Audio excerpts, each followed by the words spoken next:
ఎలక్షన్లు వస్తేనేమో మతం వాడుకుంటాడు. ఇవాళ కొడుకులు లుచ్చా పనులు చేస్తే నేను బీసీ బిడ్డను, నా మీద అరాచకం జరుగుతుందంటాడు. చిన్నపిల్లల్ని రాజకీయాలకు తీసుకురావద్దంటాడు. 25 ఏళ్ళ అడ్డగాడిద చిన్నపిల్లగాడా? ఆ 17 ఏళ్ళ మైనర్ బాలిక చిన్నపిల్లనా? లేకపోతే నీ 25 ఏళ్ళ అడ్డగాడిద మైనర్ రావాడు? అడ్డగాడిద పనులు చేసి చిన్నపిల్లల్ని రాజకీయాలకు తీసుకురావద్దంటావా? ఈ సంస్కారం నీ కొడుకుది ఎక్కడి నుంచి రాలే బండి సంజయ్.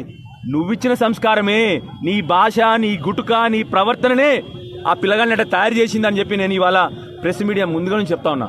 ఆ పిల్లగాడు అట్లా తయారైందంటే ఒకటా రెండా ఎన్ని నేరాలు చేసిన పిల్లగాడు మీ అందరికి తెలియదా?